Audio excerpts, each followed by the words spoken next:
Hi, hunters. Thank you for tuning into the Flusham and Dustin podcast, brought to you by Nick and Tyler, the boys from Ring Next Retrievers. In this podcast, we will talk about guns, dogs, gear, and our successes and failures in the field through our combined 40 years of experience.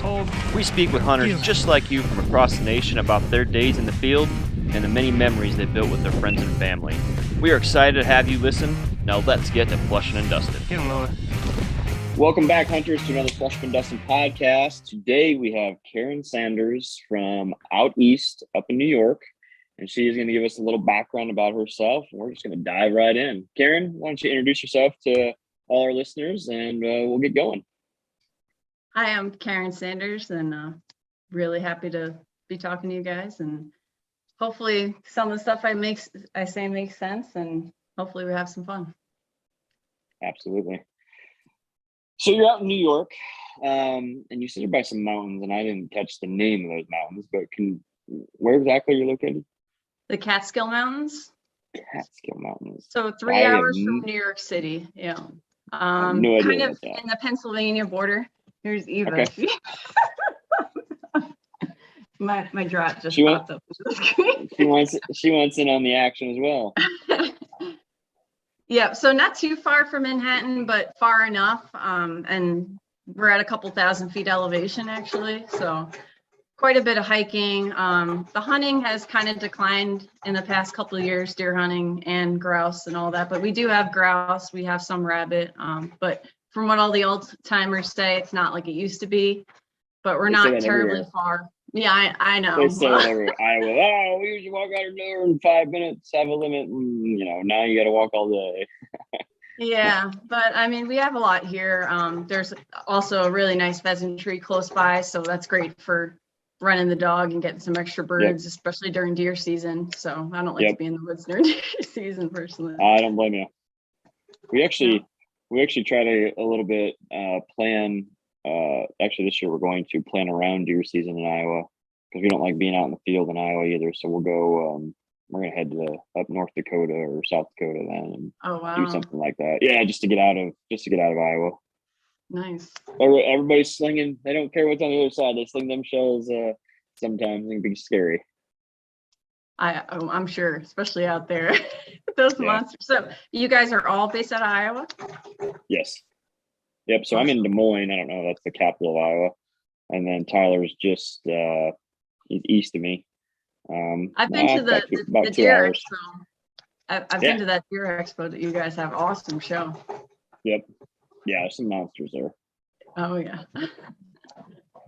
Yeah, it's a little different here. A lot of scrubby bucks that you might have to season the meat pretty well. We're eating barberries all here. A little different here. Tyler, you're on mute. Oh yeah, they don't get that corn diet that we have. No, nothing here. close to that. No, no, you feel bad for the deer here by the end of the winter. You're just, scragging along. Yeah. How close are you to the Canadian border then? Is that farther than what I'm thinking in my head? Probably is. Yeah. So where New York makes that little bend. We're right almost like I'm 40 minutes from Pennsylvania, so I'm right in that little armpit, that little section of New York. You're still like 10, 12 hours. Actually, people now consider this commutable to New York City. Oh, geez. Which is incredible to me. 3 hours, and that's not including traffic. But especially now with more people working from home some of the time, now it's become a lot more people, and especially because of COVID, they want to get away, be in the fresh air, like the Catskill Mountains, which is actually how people started coming up here, was to be in the fresh air and, sanitariums, that whole history with that. So it's funny to see it kind of have a resurgence, but in a different way than back when they had, comedians and all kinds of acts up here. And Dirty Dancing was based on this area. Oh, did not know that. That's pretty neat. It's actually a pretty good movie too. Absolutely. Might have to pop it in tonight. Oh geez. I'm in a hotel room, so who knows? Actually, another area not too far from here too.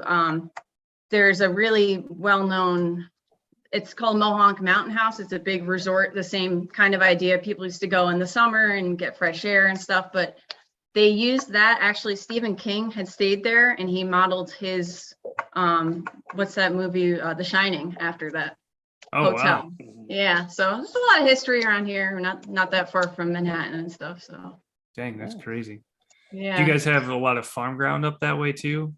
We used to, and that's another thing, like with a lot of city people buying land up here, what was farms is now turning into like kind of unused space, because a lot of those people, either they don't hunt or they don't want to allow hunting, or they're afraid of like legal aspects of certain things, or they're leasing it out because they need to make the money to afford the taxes, because the taxes are so high. So I mean, you can't blame people, but that's cutting down on the hunting land as well, which is hard. There's a lot of that kind of type of stuff happening in Iowa too. More people buying, developers developing just a lot of subdivisions on farmland, or like doctors, I guess you could say, or other wealthy individuals buying up farmland just for basically tax write-offs and whatnot. So yeah, I mean, deer hunting around here is, it's gospel. That's probably the most possible. That's the most. People pay a lot of money to hunt someone's private ground. It's crazy. I'm sure. To lease it for the year. And I mean, there's guys that. What's like a ballpark figure? Just to be honest, I couldn't even tell you. I was looking thousands. We were I don't know I didn't figure out what it was per acre, but we were looking at, there is it was like a 3-acre plot, because my wife and I maybe someday want to build, so we were looking at it, but I mean, we're not going to buy. It was $230,000 for like 3 acres. Yeah, that's undeveloped land. So, and you're we're not buying it. You're buying bare farmland in my area, that just doesn't have anything on it besides crops. Obviously, is a lot of it's going for 20 to 30,000 an acre. So it's it's definitely crazy. And there's guys that are paying year-round leases to deer hunt, and they're planting their own like crops on there and food plots, and just the farmer or whoever owns it says you can use it like it's yours, but they're paying probably a pretty good amount. I couldn't tell you what it is, but I imagine it's not cheap. Yeah. Isn't that kind of sad though? Like I've heard from somebody a long time ago that hunting might be a rich man's sport, and it's like to kind of see that sort of already starting to really take hold. That's sad. Well, I mean, yes. So we have pheasant farms out here, and we go to them in the off season when it's not season, but we'll see people that we know, and that's what they do. They go to in season. They're going to these farms and spending like, 150, 100, $200 a day. And they do this all the time. They do it for like a whole weekend and stay at a lodge. And I'm like, it's just crazy to me that you guys would spend your money on planted birds that you're going to get. Like that doesn't thrill me. The only reason I do it is to get my when I get a new puppy, obviously I'm going to start going out and doing that again before season and getting them on birds and getting them used to, how I want to control them and things of that nature. But for them to just do it, I mean, that's what I think the sport's becoming. People just want to pay and know that there's birds, they don't want to work for it. Yeah. Yeah. I guided I got it out at a lodge. I'm not going to name where it was or anything.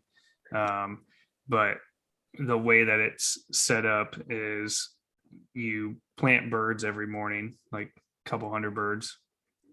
And they're in, and they're in food plots, Milo food plots that are like 40 yards wide by 80 yards long, and you just surround it and let the dogs run. They shoot them, and they're paying really good money to do that for 3 days. Wow. So it's interesting, but I mean, I guess some people that's all they don't care. They just want to come shoot stuff. They aren't in it for the sport of the work. Shoot skeet though. I mean, yeah, exactly. It's cheaper. So what is hunting like up in your area for upland? What is the birds? Give us a rundown of the upland game where you're at. We do have like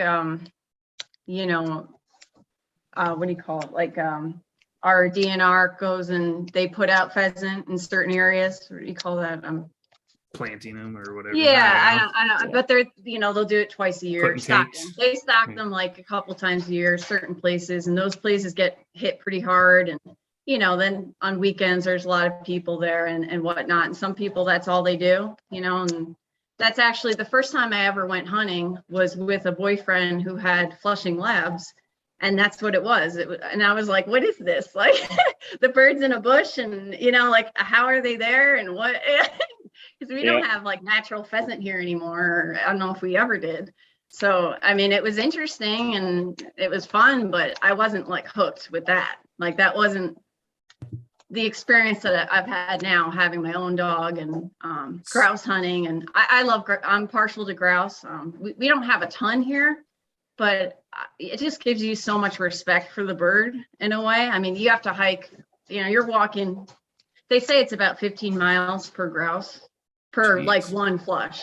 And it's thick woods. They're never where you think they're going to be. And by the time you actually run into one, you're like, whoo, it's like a ghost. Heaven forbid that you're actually ready. And then it's so thick to shoot. And so most of the time you barely have a shot if you have a shot, So, I mean, it's just a different style hunting, but we have been fortunate sometimes that we do get some good woodcock migration too. Oh, yeah. So that kind of breaks things up.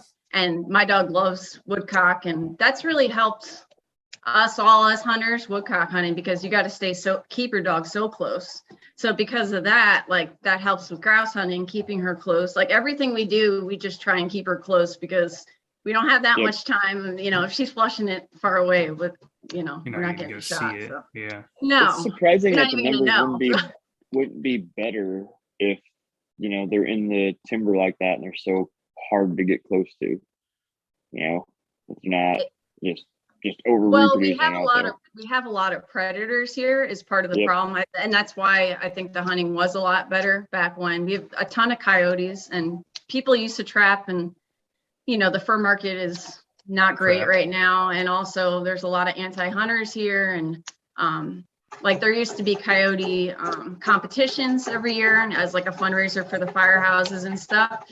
But, people made big stinks about that and threatened people's lives about it and all kinds of things. So nobody wants to hunt. It's just like, it's a hassle, like a lot of times here with different hunting. And I'm a falconer too, and I faced it with that. Even this year, I was trying to trap a red tail, and I had 2 red tails released from my traps, which is illegal, on me 2 different occasions on private property.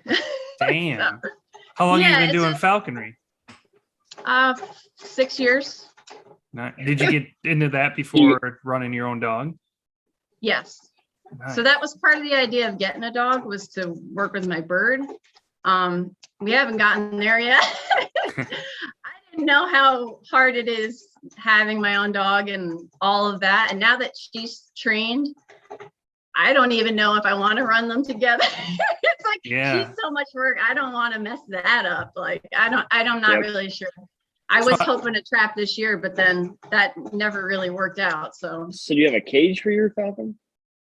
He has an enclosure, so it's called a mew, but it's basically like when you go to the zoo and you see them, they have a big giant thing outside. That's what he has outside. Yeah. Nice. How old is it? What's that? How old is he? Can you tell? What, the red tail? Yeah. How old he is?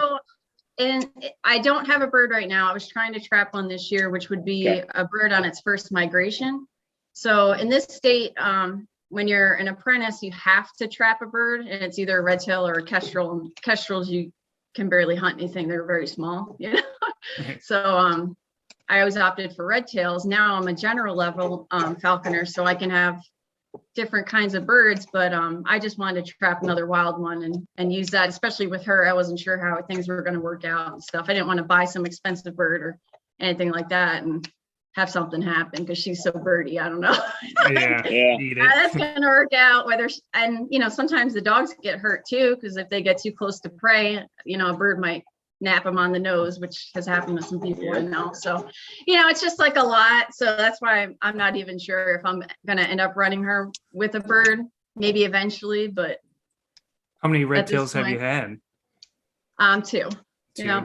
And how long do you usually keep them for?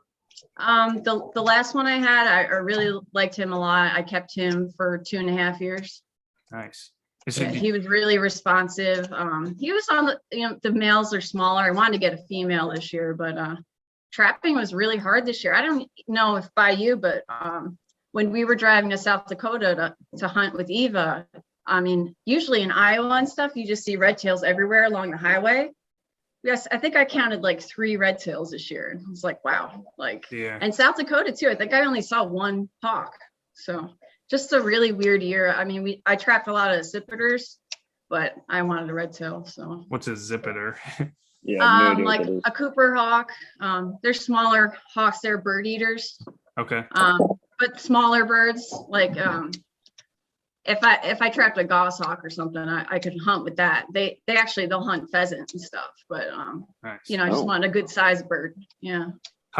What type of trap do you use to catch these birds? I use the Swedish goshawk trap. It's got like it looks almost like a house, and you put pigeons in the bottom, and the top closes when a bird there's a little like piece that closes down and a little trigger.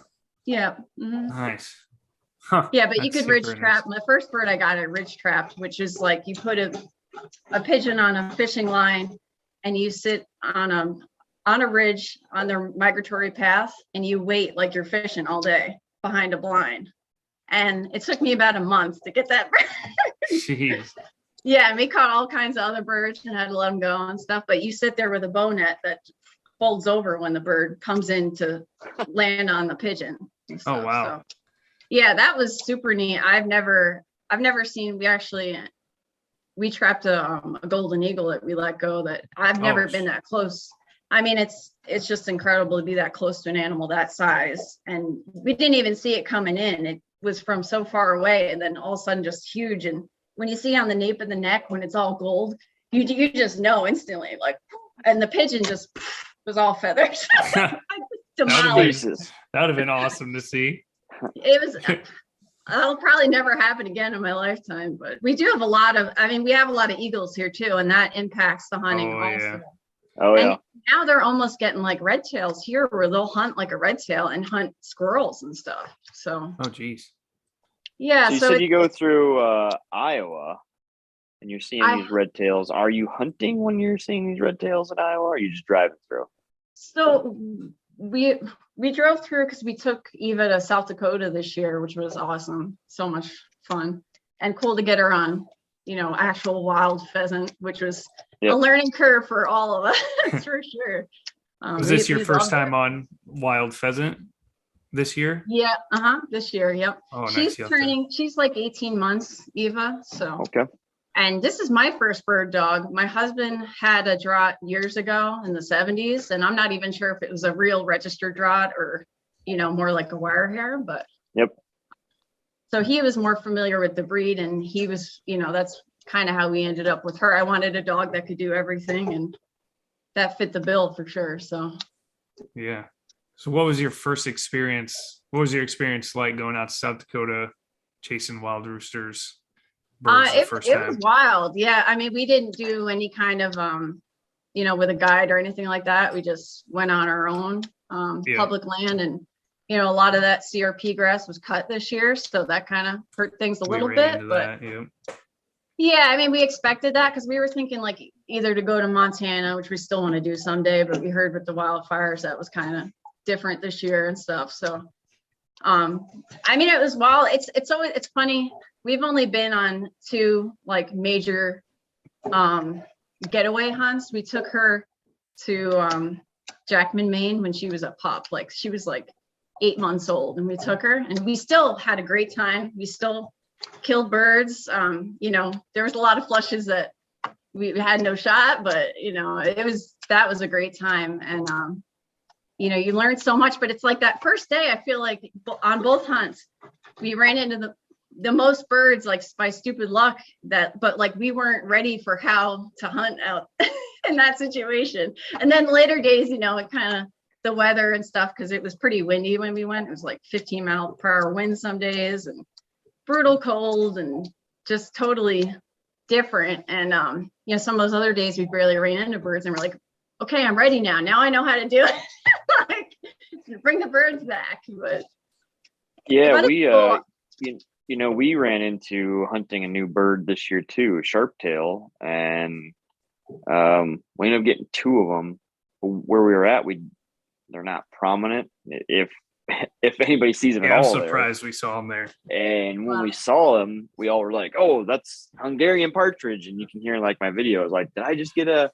And here's a sharptail. I've never got one before, but we did. I mean, they're so different. They fly so different.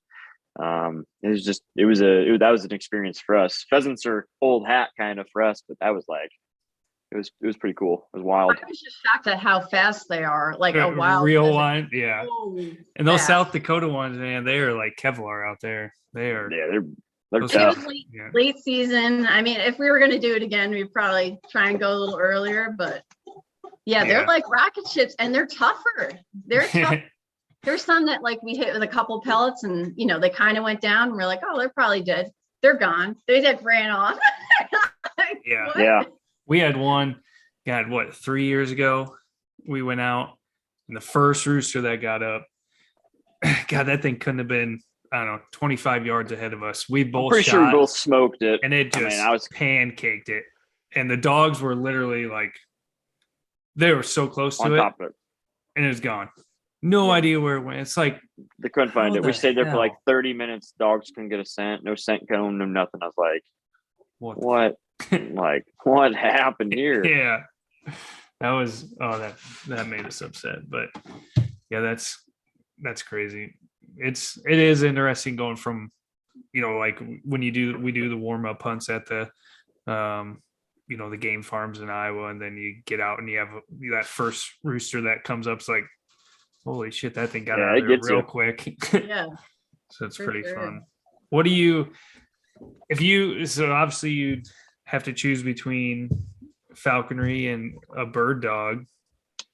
First, what got you into falconry, and then what brought you to the wanting to get a bird dog? And then if you had to choose, which one do you enjoy more? Ooh. Ooh. Well, I got into falconry before I got into any other huntings, like seriously. It almost sounds like witchcraft, falconry, Like I feel like a lot of falconers like that mystique, like it's it's medieval. Like, how do we do it? Like, it's magic, and that's kind of bullshit. Like, I don't know. It's a big boys club still, unfortunately. It's a lot more men, especially in this state, that do it. Out west, I think there's a lot more females, and it's becoming more popular with females, but it's a really hard sport to get into because you have to commit. Like, before I'd ever even hunted with a bird, here I am taking a written test and building a facility and finding someone to mentor me, which they have to have 10 years plus experience. How do you even find that? It's like, so you kind of had to be all in before you even got to, try it and stuff. And I know some of the other states like Pennsylvania have a lot better programs, for helping people apprentice and stuff. But in this state, it's a little harder for young people to just, it's not like everybody and their mom's doing that. And it's so regulated. It's one of the highest, regulated sports there is, especially in this country. So it's not like in Europe where people do it all over and, you grow up with it. Like here, you kind of have to go out and seek the knowledge. But if you're into it, it's kind of one of those things, you're so into it, that you're dying for knowledge. You're dying to do it. So you're the second person that we know or ran into that has done it. So we didn't hear of it until, we've heard of it before. We've heard of it before, but Tyler, we never knew anybody that, he's a great guy. It's a small world, especially like with dog world, it's kind of small. And then falconry world, and then there's people in between, and there's a lot of people I've met through dogs that then you end up, oh, you work for Gun Dog Magazine. Oh, you just did an article on Tyler. Oh, it's like, it's kind of funny how it all goes together a little bit. So definitely falconry got me into thinking of a dog more so. But now, I mean, I just love, especially grouse hunting I don't know, I just love it. So I don't know which I'd pick, but there are a lot of similarities because of all the training, all the like handling. Would the hawk be able to get through the cover? Yeah, I was wondering that too. Dog points and then the grouse gets up. Would the hawk be able, I mean, it's a little bit bigger and it's, I mean, would it be able to catch it? What do you hunt with your hawk out your way? Rabbits, squirrels. It's mostly squirrels we're on at. Yeah, it's not like you're getting a grouse with it. Yeah, that's what I was wondering. I was like, man, it seems like that'd be super tough. Walking 15 miles with that thing on your shoulder, with that hawk on your shoulder. No, well, actually, so red tails, they'll follow you in the trees. So, yeah, you don't even hold them like certain other falcons and stuff. Do you have like a hear command for it? Like a whistle? Like you just stick the glove out. That's it. Really? Oh yeah. Well, I That's all mean, you do? falconry is very simple. Actually, like dog training is way more complicated. I think because. So you're saying falcons are smarter than dogs? I'm saying birds are easier to train. That's what I'm saying. And you're asking them to do a lot less, basically. I don't know. There's so many. And they have way better eyesight. That probably helps. Well, yeah, but she has a great nose. Like, I don't know, my bird has to see something to do anything really. So I mean, the dog would basically flush for the bird, which is what I was doing before I had a dog, just kick and brush and trying whatever. But really, I would just walk in the woods with my hawk, and it's kind of more relaxing in a way than running a dog, because you just have to make sure your hawk's somewhere around and can see you and isn't somewhere else. But you're out in the woods and it's following you, and it's flying through the trees to you and stuff. It's very like romantic. I don't know. It's a different style of hunting. But then when the hunt's on, when something's there, you're like, oh shit. But half the time it's like it's so fast and then it's over, and you kind of didn't do that much. So yeah. You're just out for a stroll. Yeah. You're there and it comes back to you. That's the only thing, you didn't teach it to hunt. It already knows how to hunt. So is that how you got the name Fish Hawk for Instagram? Well, I love to fish too. Okay. So yeah, and we fish on Lake Ontario, which is 3 hours north of us by Canada there. Nice. So, and you actually run a probe for salmon fishing called a Fish Hawk. So didn't know and that. I love ospreys. That's like my favorite bird because they're awesome fishermen and stuff. I was just going to ask you, have you ever used a hawk to just grab your fish out of the water? Well, I would love to have an osprey. They say you can't do falconry with an osprey, but I actually know somebody who's writing a book and they actually have one. So I know it's not catches them legal. Fish. It's not like the person does anything, but yeah, they have an osprey catch fish for them, and they have it. Yeah. Do you know what the book will be named? Ooh, I wish I did. It's probably like Osprey Falconry or Osprey something. He's got an Instagram. Yeah. Do you know his Instagram handle? Not off the top. Something like that. Osprey Falconry. Somebody down south. That up. Yeah, that sounds super interesting. Yeah. Huh. For sure. Awesome. And you're a field staff for Rock Starlet, correct? Yeah, what's that? My wife might be interested. Yeah, Rock Starlet Outdoors. It's an outdoor line created by a woman for women, and it's a lot of really comfortable, awesome leggings and sweatshirts and shirts and SPF shirts and everything that you'd be wearing, whether you're out on the lake or in the field and everything. And it's just a great company, and it's all about inspiring other women to get outdoors and helping other women get outside and learn what it's all about. So awesome. And you can use your code Karen10, right, to save some money on that. Yep. Heck yeah. Awesome. I recommend the leggings for sure. Valentine's Day's coming. Yeah, up, Valentine's everybody. Day is coming. Get to it. That is right. Get on that. Heck yeah. Awesome. No, that's really cool. It's pretty awesome that there's definitely more exposure for females coming out and whatnot for hunting and all that good stuff. I mean, growing up, especially here in New York, like no one in my family hunted, I mean, my father worked for the Park Service, and that's kind of like I ended up getting interested in falconry and birds and hunting through just the love of nature. But like, I didn't have anybody to really show me, any of this stuff. I just I got really into birds, birding, and wanted to know everything about that. And then, it's just like I had to kind of find my way and learn from different people and stuff like that. And my husband loves to fish, and he's taught me a lot. And we go all over. We hunt in Alabama every year and stuff like that. We love it, but it's kind of hard. And I think a lot of women coming into the outdoor industry, it's from a different place like that, because we didn't all have fathers and mothers that grew up doing this kind of thing. Yeah. So. Oh, that's really what are you cool. shooting? What's your choice of grouse getter? I have a really old. It's a Browning A5. It's like yes. I'm a Browning man at heart and always will be. I wish I liked something else, because it's so nice to take into the woods. I worry about it, but I actually did not use. I have a Browning A5 Sweet 16, and I did not shoot it this year because I was like, it's just too nice. It's too nice. I do, but I don't.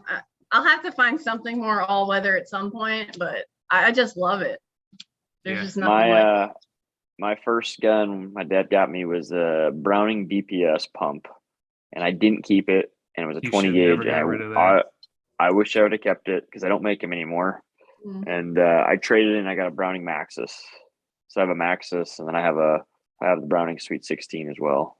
Nice. So yeah, and I'm gonna get the Maxus 2 here one of these days, and I also want they came out with the Browning Sweet 16 Upland Edition. So it has like all the carvings on the side of pheasants and quail and stuff. So I also want to get that one. My wife doesn't know all this yet, but it's coming. Not like a tax write-off or something. Yeah. Just put it in the safe. You'll never see it. You never know. Oh, that's funny. Had it for years. So Eva is 18 months old. Is that what it? Right? Yeah, 18, 19 months, something like that. Yeah. So what drew you? You sound like your husband used to have a Drahthaar back in the day. Yeah, so my husband's father was German from Germany. So nice. He passed away, but so a lot of like that knowledge and everything. I mean, they had dachshunds too. They didn't hunt with the dachshunds and stuff, but he had a knowledge of the breed, I guess, from Germany, his father and stuff. And actually, his father was also a taxidermist. So it's funny, just how things work out and what happens. And I hadn't mentioned this before, but I actually went to taxidermy school in Iowa. So I do know Iowa. What? Wait, I didn't even know there was taxidermy school. Corey Carler's? There's a really, really good taxidermy school in your state. It's Matuska Taxidermy Supply runs a school, and it's called Northwest Iowa School of Taxidermy. And it's right there in Spirit Lake. Spirit Lake. Do you know I Corey think I've driven Carler's? by that. Yes, I do. Yeah. No, of him. He probably doesn't know who I am. I love his work. Yeah. Yeah, so I just took my sharp-tailer that I shot. Did you? Yeah. Oh, he's awesome. I should have just contacted you. He's a year and a half out. You could probably done it for me in No. a couple months. You want him to do it. Believe me. How long is taxidermy? I didn't even know there was a school for taxidermy. I thought people just kind of learned from other people, but people do. There are schools. I chose that school because it was a longer program, and I just wanted to have more experience doing all different kinds of work. How long but it is was, the program? It was 3 months. Eva, she's got a ball stuck. Oh, no worries. Yeah, so this is 3 months, but it was a grueling 3 months, working like nuts. So really, what do they all make you work on when you're there? Big game, rugs, fish, birds. I mean, so I had a lot of different experience. Life size. That's why I wanted to go there, just to get some experience with everything. Yeah. And I actually brought my own samples from here, so I was working on stuff from here. Because you guys don't have a lot of trout and stuff. Where I live is a big trout town. Okay. So, yeah. Nice. So do you do your own taxidermy then? I don't see anything hanging on the walls in the back, but you got windows. There is. It's kind of, and yes, but see, when you're a taxidermist, you don't mount a lot of your own stuff, or you don't get around to it. So I did save one of those pheasant this year from South Dakota because it was kind of special to get, a real wild pheasant with Eva. Yeah. And it was so pretty and everything. So I'm like, someday I'll get to that, but it'll be in the back of my freezer probably for way too long, I'm sure. Yeah. Did you do all the training yourself with Eva? We did train her. So, I mean, I read a lot of books, DVDs. It gets overwhelming. I will say that there's so much information on the internet. It's like, Yeah. If you need help, Tyler has a great program that he runs his dogs through. I haven't used it. I usually just have a trainer train my dogs quick, just because I have 2 girls and stuff, and I travel for work, so it's a little tougher for me to take obviously I'm in a hotel right now, but he has a great program. Yeah. I mean, we're pretty happy with how things are going. The only thing she has a great natural retrieve, but it wasn't like consistent. Like last season. So we ended up finding an old timer up by where we salmon fish, actually, who he just retired, but we still have, we have contact with him at least, but we worked a little with the trainer just on force fetch and stuff, which was great because having never done force fetch, I just liked having some guidance and being able to learn from somebody because I didn't want to screw something up. So you can definitely mess them up if not doing I didn't know enough about, and I just didn't want to, especially she had a good retrieve to begin with. I didn't want to go backwards, from what she had. Completely understand that. Yeah.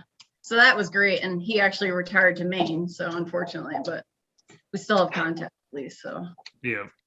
But that guy's that's the biggest thing in the dog world, is having somebody you can confide in and talk to and understand things. I mean, Tyler, I'm by no means a trainer, but I've learned from my trainers some tricks, and Tyler's obviously learning from his programs. So we bounce stuff off each other. And then actually I have a mentor from high school who used to actually train with a very popular trainer in Iowa. His name was Clark Campbell, and I ask him questions too. So that definitely helps. Well, you can't replace somebody's how many years of experience. No. You just can't. And what's amazing, he's 74. So I think he's had 15, 16 of his own dogs, and he trained other people's dogs. So he's got quite a lot of experience. But isn't it wild? If you work with a trainer, there's just little things they do, even how they hold their hands or something. And you're like, why didn't I think of that? Yep. You make it's those small details. Yeah. And that's the thing that, everybody comes in and is like, what's a good YouTube channel for training? Or do you have any good YouTube videos and whatnot? And you could look at YouTube videos and I think you can learn a lot. But like you said, having that trainer that's hey, have you noticed when your hand's up here, the dog is looking at your hand or something, but if you keep it at your side, the dog's focused on your voice and not your hand over here, and it's those type of small things that make a huge difference when you're trying to teach a dog something new, small details that YouTube, might not say, or you're not going to pick up by just watching a YouTube video of how to get your dog to go on a place board or something, Yeah, absolutely. No, that's unfortunately a book's not going to do that either. So no. I'm a visual learner, a huge visual learner. So the program that I'm using, which is Cornerstone Gun Dog Academy, it's all video based and reading at the same time. And then you have a private Facebook group that you can just send video and ask a bunch of questions. And I'm a super very visual learner. So it's helped me out a ton. I can watch the video and I can remember it and go out and do it. Apply it. Yeah. Yeah. Where a book is I can read it and I'm God, it's just words sometimes, Yeah. So, but yeah, I like the program. It works out well for me. But so are you just hunting upland with Eva, or do you guys have a waterfowl We've never hunted waterfowl. I do want to try. She loves the water. She loves water retrieving just with dummies and stuff. So we don't have any gear. We don't know enough about, but yeah, I definitely do want to try. I know like some of the guys at the pheasantry that work there, they do a lot, especially goose hunt and stuff. Yeah. So maybe if they have all the stuff and then we could just hang along. And yeah. Is it only one bird limit up there for goose? I can't remember if it's where you guys are at, or I thought it was somewhere up by New York where it's only a one bird limit for part of the season. I think it goes to like it could be. I'm not sure.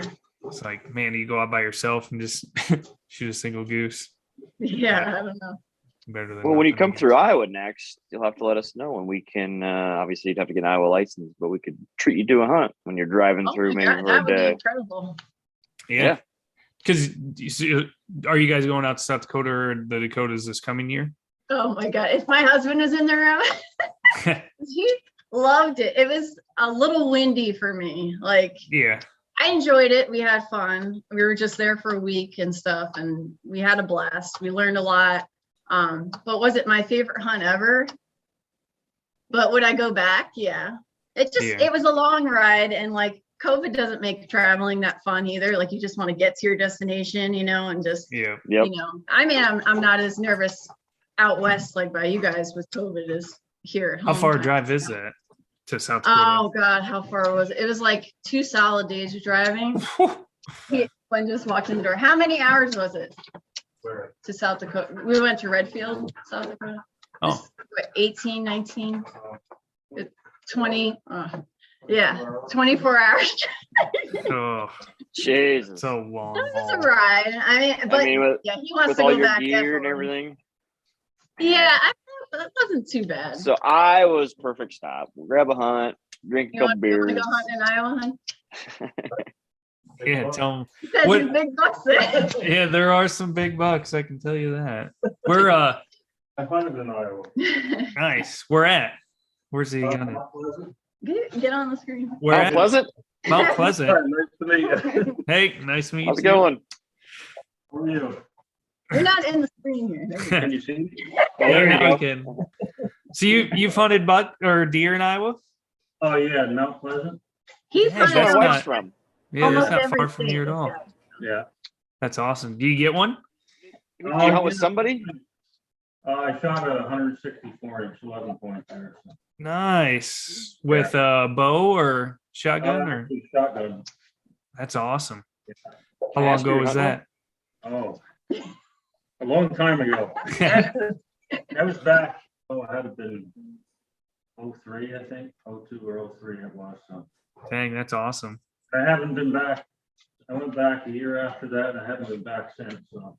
Yeah. That's the best thing. That's whitetail hunting. That's the best. Oh yeah, you can't beat Iowa. No, we got some, especially up where. So Nick is originally from the Guttenberg area of Iowa, which is a lot of cliffs and that's big buck there's country. It's. I mean, I have a buddy up there. We found some sheds, and it's hard to know exactly what it would go, but it was so big that we figured each side was 105 ish. Really? Like it was huge. Massive. Oh yeah, it was huge. Yeah, you put a beer bottle next to it and it just towered over. I was like, oh my God. Yeah. Like the base of it was thicker than a beer can. Wow. Yeah, it was freaking huge. We actually thought it was a dead animal because it looked like ribs rolled over. Really? We were four-wheeling and making trails through his timber for tree stands and stuff. Yeah. And we both look over at the same time. We're like, holy shit. Got off. And then we couldn't find the other one. And then he shot a doe during deer season, was dragging out with his four-wheeler, and the one stuck into the deer and rolled out of the dirt. So then he found the other side of it. Oh wow. Yeah, that's crazy. Yeah. I mean, I'm talking it was huge. Yeah. Huge. Biggest, it was like an elk on. He had one picture of it on camera and was like, holy cow. Yeah. You guys hunt in that area usually, or? I mean, I still can. I kind of got away from deer hunting. I really just I just bird hunt now mainly. Got 2 daughters, and I travel for work, so it's tough to do everything. Yeah. It's hard to beat bird hunting anyway. Oh, it It is. is. Yeah. It is. And I'll tell you what, though, when you do see a big old white antlers walking through the woods, Yeah.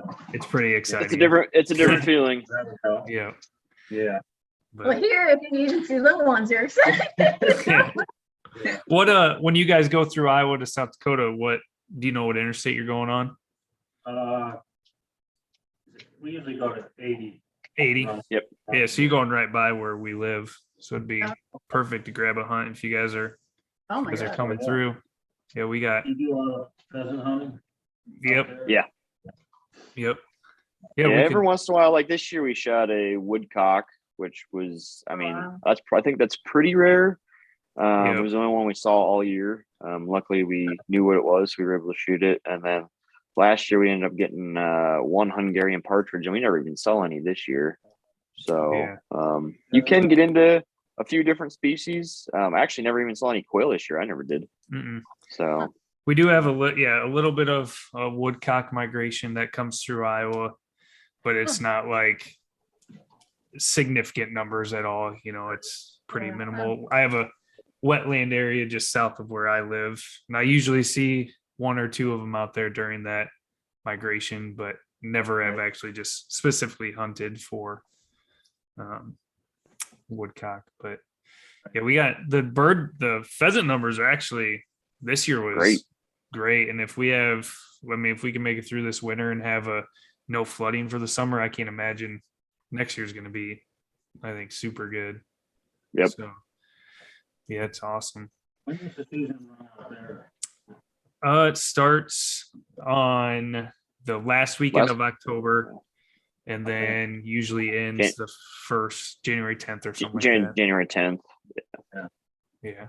So I it's kind a of hope they decent extend season. it because it seems like the season is it's so hot all the way through December. It's 40 degrees and it's hot, and then all of a sudden January hits and it's like, oh, now it's cool and the birds are sitting tight. So now it's like fun to get out in Iowa and hunt them. Yeah. But yeah, it's been pretty warm the last couple of years. Say that again. South Dakota extended their season. Yeah. Yep. Yeah. Everybody around us, I think North Dakota, South Dakota, and everybody else. I think Minnesota is already closed, but it seems like everybody else is January 31st, which it'd be nice if they did that because, like Nick said, that's when the hunting gets good. Is usually the 1st of January when it finally gets cold and we get some snow. Yeah. Yeah. I mean, but I wouldn't want to hunt now in Iowa. It's been negative 28 in the morning, negative 32. Yeah, so it's been cold.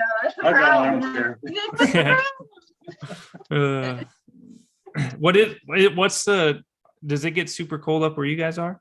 Yeah, like today, this morning, it was -9 out. So yeah, so probably not too much it different. gets pretty cold, but the bird hunting here it's pretty tough anymore. So it gets a lot icier here too. Like when there's snow, it kind of packs and gets icy. So that could be hard. Like their paws can start cracking and stuff. Like it becomes hard, So that can be a little like we use Mushroom Secret and stuff, and you kind of have to. But like it's not light and fluffy snow. It's like icy, and sometimes it's hard because you're like, do you wear snowshoes? Sometimes that doesn't help. It's like you're breaking through the snow or you're on top of it. And yeah, that makes hard walking is one step on top, next step you drop through. It's the worst. Yeah, the best hunting here is early fall, the woodcock migration. So. Yeah. Yep. Do you guys have pretty good woodcock numbers? If you hit it, you can get some days you can flush 100 of them. Oh wow. And then the next day they'll be gone, but they're do you ever mid-September to November they're migrating. Yeah. Do you guys eat the woodcock? Yeah. How do you cook it up? Out of curiosity, I've never had one. Like a quick marinade. Throw it on the grill, like it's only 2 bites. So. Yeah, it's pretty small. Well, the one we shot this year, I blew it to shit because I wasn't sure at first, and then I was like, oh god, that was way too close, and there was nothing left. Yeah. Although what I did with grouse, which I would definitely do with any small bird, is like make a little pocket, put cream cheese and jalapeno in there, make like a popover, put some bacon around it, put it in the air fryer. Oh my God. I think any small bird like that, that would work awesome for. Yep. Yeah, that's awesome. So you, sorry, I forgot what your name was. Not Karen. What is it? Bob? Glenn. So did you grow up with Drahthaars? Yes. You did? Yeah, my family was from Germany, so that's, my father, when I was a young kid, he would always talk about, hunting with Drahthaars, and he was a kid, he used to go out and drive wild boar with them, and they used them for just about anything, tracking stags or something. So. So I grew up with one. The first bird dog I got we had rabbit dogs, and then switched to the bird dog. I don't know, I was 10 or 11 years old when I had my first bird dog, and she was the same female Drahthaar. Yep. Just a lot of natural ability. She would, point on birds, retrieve. She'd run a rabbit, and she would know, and by any means, I was just a kid, no expert by any means at hunting, over a dog, but she would know when to point on a bird and when it was furred. So. Nice. That's awesome. And that and blood tracking. But there was a lot more game here back then too. So he was just, because we tried to take her in the woods as much as we can too. Just anything wild, she can get some scent on, just to educate her. But all he had was a check cord in the woods, but there was game in the woods back then. So at least he had birds. So now it'd be pretty hard to do that without something else. But land around here, back in the 80s and the 90s. Anywhere. Nobody really cares. Hold on a second. Got the ball stuck. They're not easy on you either. But they're just great, as far as a versatile dog. They're very. And even like to this day, when any of his friends from back then, when they say that he's got another Draht, they're like, "Oh my God, is it like Schatzi?" And that was her name, and that means like beloved in German, but. They just remember it fondly, how great a dog, and every picture he's got with this dog, the dog is just looking up at him. It's like incredible. Yeah, that's awesome. Yeah, she was. She imprinted on you pretty hard then. Yep. So, she was just a great dog and had a lot of natural ability. Nice, that's awesome. So now Eva's trying to live up to that. But. Yeah. Schatzi was more docile than her, but. I think she had a little bit more Griffon. She had the Griffon look, or Griffin, how do you say it? Yeah. That's, they're definitely good dogs. I think they're, I've had some of my buddies have had stringers, and a lab seems like teaching them to retrieve, and the rest I don't know. Yep. They're just easier, but the Drahthaars or GSP or any of those, if you put the time into them, they're great dogs. I don't know what kind of dogs do you guys have. Labs and Goldens. So I have a lab and Tyler has Goldens. Yep. Yeah. So. But where we hunt, I mean, you got to hike. You got to. When we took her to Maine, and she was like 7 months or something, the guide had said, he's like, you're bringing a puppy. That's great, but she's gonna tire out. This is treacherous woods, and I'm thinking, oh crap, like how am I even gonna do? And honestly, the woods are tougher here. Like everywhere you step here, it's like a rock is going to move, and a branch is and it's just thorns everywhere. Like I don't know how people hunt in like these fancy outfits when it's like I need to go through the brush. Like everything's brush here and stuff. But when we took her, I mean, all day we'd hike at least 12 miles a day, and it was in the mountains and Bald Mountain and stuff in Jackman, Maine. She never got tired. We got back, she's running hot laps at the cabin. And I'm like, and that's how it was in South Dakota pretty much still until like night. Then she would kind of like get tired and just conk out. But I mean, these dogs hunt all day. Like there's no break. They don't get tired, which is a blessing for us because we want to hunt. We can't afford a bunch of dogs and, swapping them out and stuff. Yeah. So before we get this wrapped up for the evening, we usually like to keep them about an hour long. What's one of your favorite hunting stories? It can be with Eva, it could be with whatever. Oh boy. Well, I do want to say, because we talked about it before too, the rec specs definitely saved our hunt in South Dakota. Yes. For sure. So I'm the overprotective dog mom for sure. And I'm the one with Eva most of the time because I work from home. I do taxidermy at home. I'm with her. She's spoiled. She has me all the time. So I don't want to be in the woods and be unprepared. I could show you. This is my kit. This is my emergency kit that goes in the truck. That is impressive. Because I worry, and then I also keep like a small kit in my vest because the thorns and stuff in her paws and everything else. I just keep tweezers, stuff like that. But the last day in South Dakota, her eyes got so abraded somehow. I don't know if it was a bird or just the terrain or her running hard. They had the drought. Out there. You probably experienced the same weather. Yeah. It was a cornfield. It never grew. Well, and cattails and cornfields and, so her eye, like it looked like Rocky, like just, especially like cuts in the face bleed a lot, so her eyes, it looked terrible. Like he was like, and I'm like, oh my God. Cause you think the worst, she's going to need stitches. What the heck's going on? Yeah. So just a little saline and the rec, I was like, you know what, let's try the rec specs. We'd never worn them on a full hunt. Like she'd practiced with them and stuff before, but we never, wore them seriously. And I don't know if she knew that she could keep hunting with them on, but she did awesome with them. And we hunted the rest of the day like nothing. And it's just amazing. Like I thought that because I'd seen videos where, like they can get so scratched up and stuff. I thought like, oh, how long is this going to last or whatever? But I don't know. These things are, I'm going to get a backup set because they're worth, just one stick or something. I just saw something on Facebook. Somebody's dog got a stick in the eye and that's it, It's like all it takes is one wrong move. Or I've heard horror stories of grass seeds in dogs' eyes and stuff. Yep. Yeah, that's not cheap, No, my sister has a dog right now that is he's 11-ish, but she's had to take him back 3 different times because he's getting diabetes. And he's no longer house trained because the diabetes is making him just have to go to the bathroom. So he just starts peeing in the house. So now she has to feed him a special dog food that's in a 20-pound bag. I think it's $99. Cool. And then she has to give him an insulin shot after each time he eats in the back of the neck. And they've had to up it 3 or 4 times now to make it so that it actually works for him.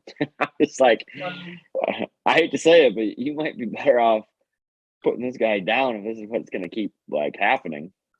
$100 for a 20-pound bag. Whew. I'm going to start eating that dog food. Right? But you put so much training into these dogs and stuff, and you get so attached to them, and they're like, you get such a bond hunting. It's like you want to do every, I'd feel terrible if something happened. Yeah.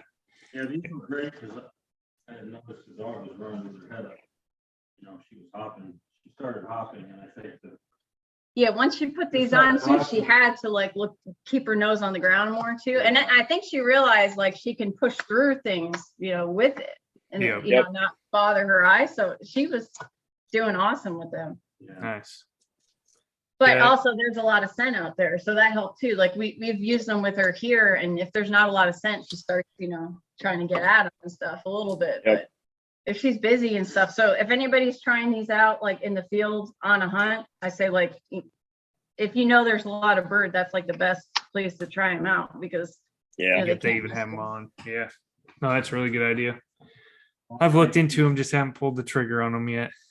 They're worth it, I think. I think her eyes were bothered with the brace of brush and she started running with her head up. Yep.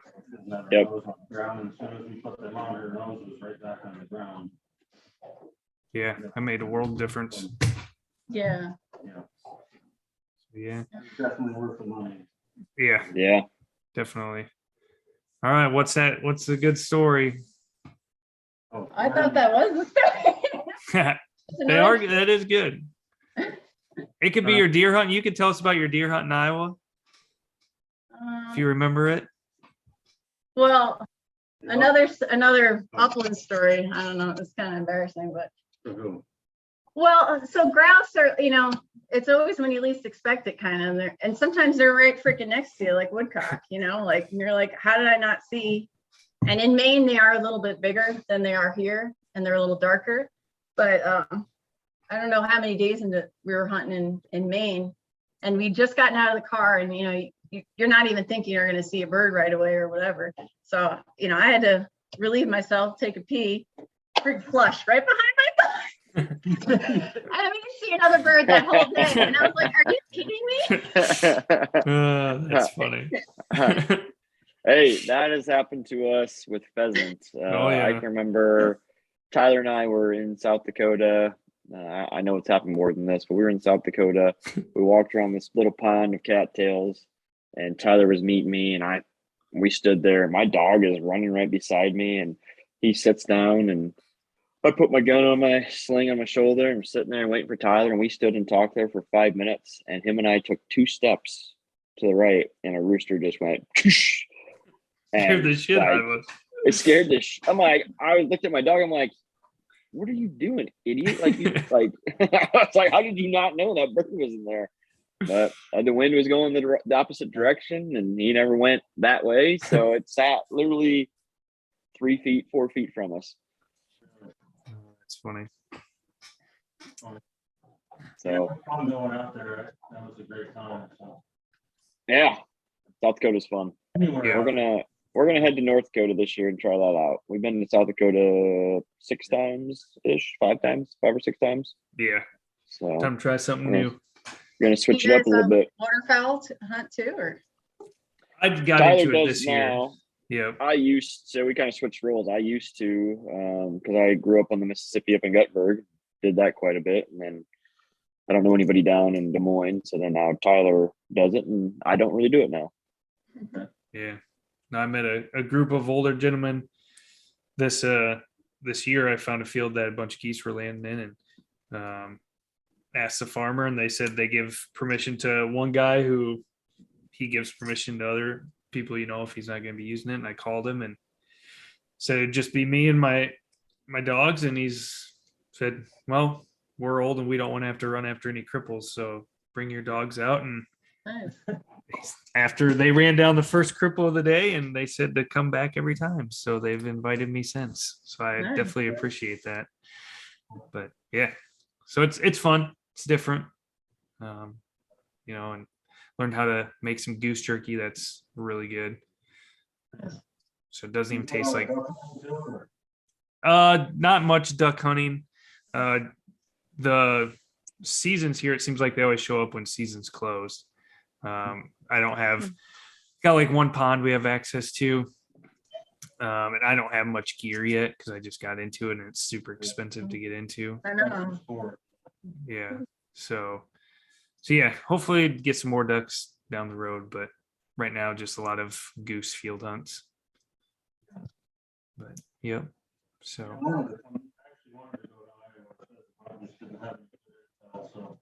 yeah. Maybe next time. Yeah, Yep. You'll have to let us know when you guys come through. Yeah, we'll try to line up a hunt and go grab a couple birds. Yeah, that would be great. I won't even shoot.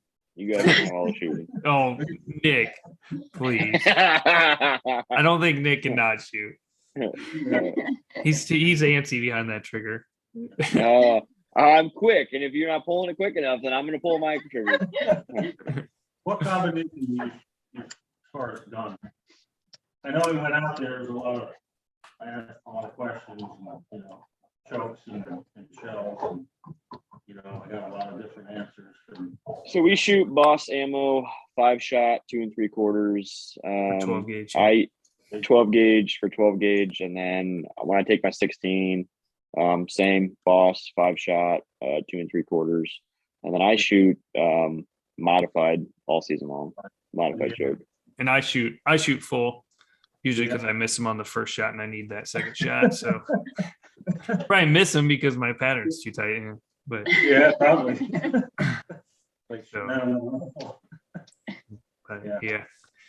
Yeah, that's what we like to use out here. It seems to work. If you've never used Boss ammo, I'd recommend it. one, it's a clean shell. Two, man, it hits hard. Okay. I don't know what it is, the design of it or what, but man, I was it using Yeah, we haven't seen Is that. that local to? no Michigan, you gotta buy it I online. think. Yeah. yeah, you gotta buy it online. No problem. Yeah, I know, we can't order ammunition online. So. Oh, really? Oh, Dang, that's well. If you guys are coming through Iowa, let us know. We can let get us know. you We'll some. buy a box. Yeah, Yeah. and you'll be wanting us to ship it to you all the time. But it's really good. I was using 2 3/4 4-shot at the beginning of goose season, and it was just folding them right over. Oh, wow. Yeah, so it's super good. It's really good ammo and hits hard and patterns really nicely. Yeah. So I'll have to talk. My buddy lives over the border in Pennsylvania, so. yeah, If I have to order ammo online, I call him. He has to order it. yep. We won't tell Yep, anyone. it's good stuff. Yeah. So awesome. Well, we appreciate you guys coming Yes, on, thank you and very it's much. nice meeting Yeah. both of you. Pleasure talking to you. Yeah. Yeah, and sharing Yeah. your stories, and obviously you got a little piece of Iowa getting that buck out of Iowa back in the day. Yep. And like I say, if you guys come through this year, definitely let us know. You can hit us up on Instagram or whatever. Yep. And let us know. And dates your that you come podcast will through. be posted in the 3rd week in February, I believe. 3rd or 4th week in February. Yep. So we're Cool. So you guys can listen to it. awesome. Well, we appreciate it. So again, Thank you. Yeah, Have a thank great you. night. Yep. Yeah. Talk to you later. Bye. Bye.